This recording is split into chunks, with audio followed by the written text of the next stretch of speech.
so nice and loud because it's a little loud out here. Where are we and what are we doing here? We're at the Thing in Greenpoint, Brooklyn, looking at some records and seeing what kind of transformation the new management has brought.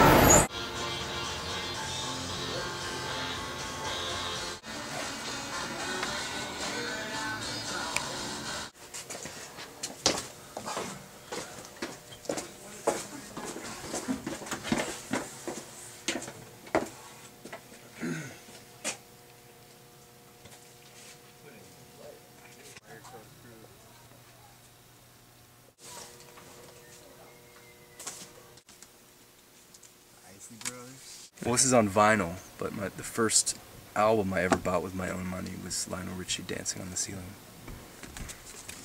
There's usually a centerfold, yeah. Yeah. Jesus Christ. What a man. Look at his shoes. So comfortable. Man, but I just don't trust him. Yeah, well, we just got back in Brooklyn. Brandon and I were on tour with Dot Devoted giving some readings. And I'm going to spend a week here, mostly in Greenpoint, where I lived for about 5 years. I guess this is a tourist trap. It's the living trap. We keep coming back, my wife Katie and I. It's really been built up. There's a lot of new shops and bars and coffee shops and things like that, but it still looks like it is in the process of falling apart. I lived in Williamsburg, pretty close to McCarran Park. And I left in 2002. I was there for a couple of years. I had no intention of living here, but it just became something that happened. I was living with somebody at the time and got a place. And I guess chased out also by finances, or chased myself out. Ended up moving to southern Mexico. I think when I was living here in Brooklyn is when I started becoming a serious writer, or at least becoming more serious about writing. And it grew out of having a really tiny apartment and not being able to do anything more large scale.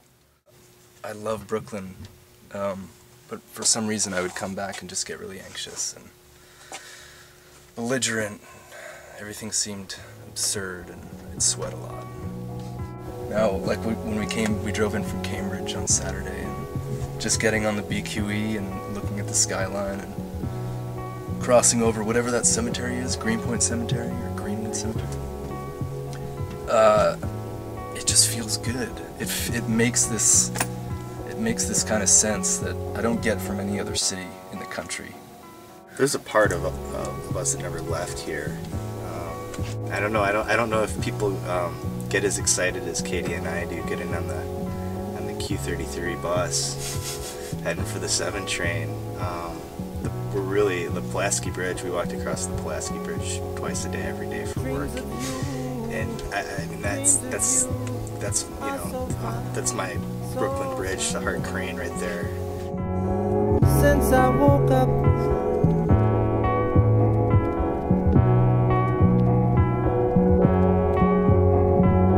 dreams of you are so fine, so fine. Dreams of you are so fine, so fine. Since I woke up. It's funny when we came in, we got into Manhattan Avenue, we got into Greenpoint. You said something like, people here do it like they're living, they're doing stuff. They're living actual lives. Yeah, which is funny to say because, I mean, it's an illusion. It feels right. It feels totally functional. Even the people who are doing nothing, it seems like there's even the weeds and the shit in the streets. It's really, and you encounter that everywhere, but there's something about the mechanics of life in New York, and especially when you come into a neighborhood like Greenpoint, that's the reaction you have.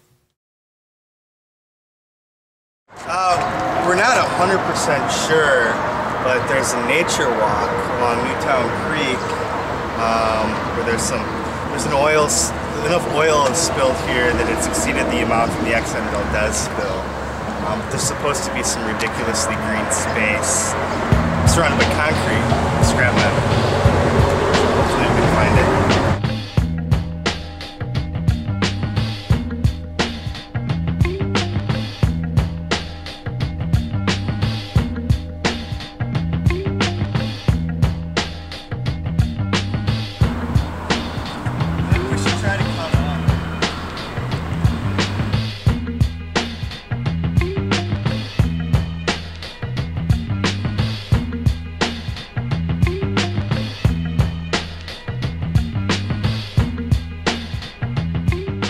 the Newtown Creek Nature Walk, I believe it's called, is sort of a semi-mythical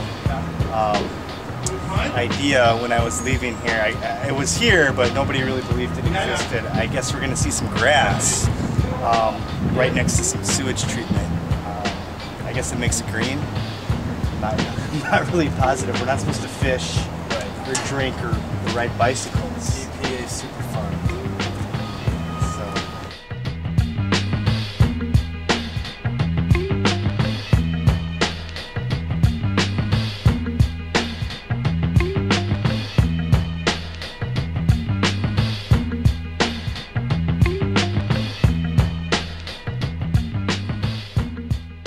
But we've got these steps here, and each step represents a certain era in history. The steps go deep into that water, and I guess the steps are etched with different words like Precambrian or Pleistocene right here. So when the children come and they want to know what happened in the Precambrian area, they actually have to walk down into the water.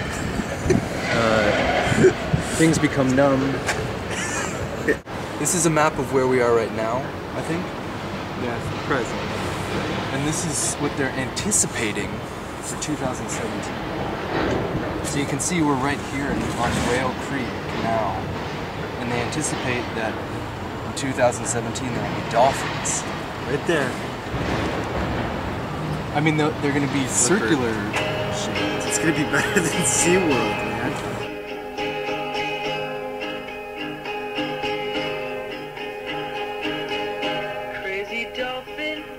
What are you doing on the wrong side of the ocean?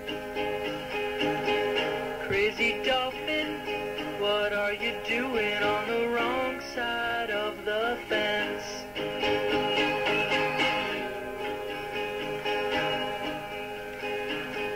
Crazy dolphin, what are you doing on the wrong side of the water? Crazy dolphin, what are you doing? Have you lost your common sense?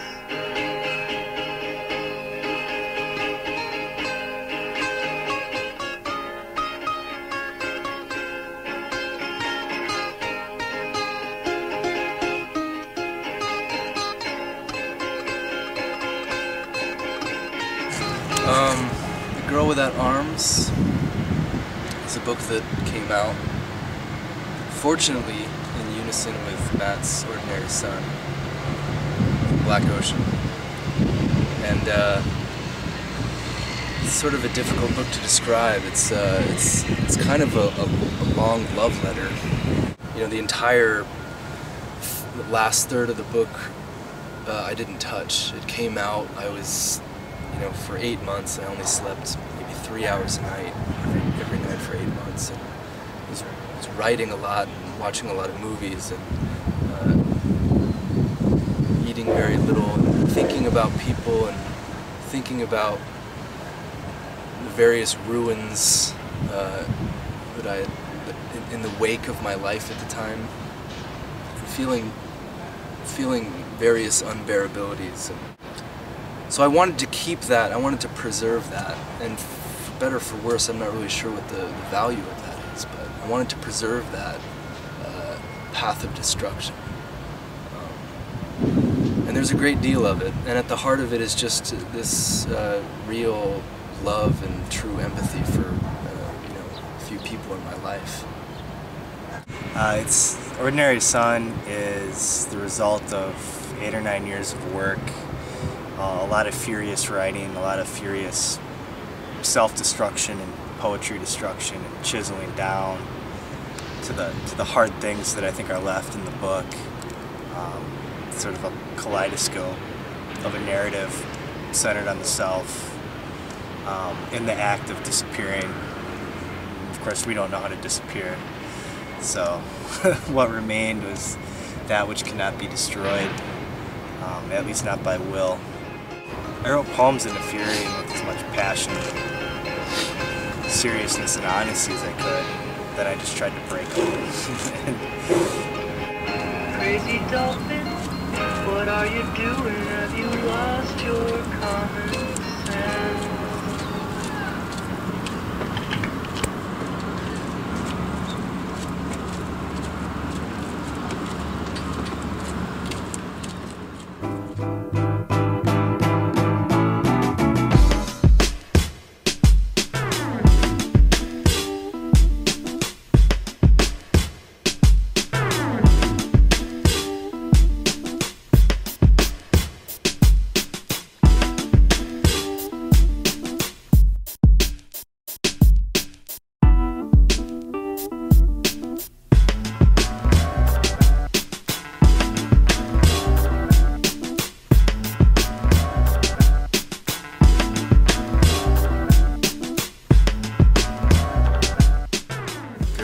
true?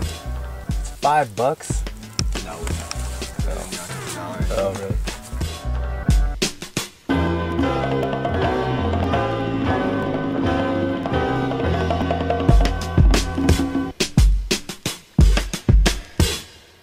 Say goodbye to everybody.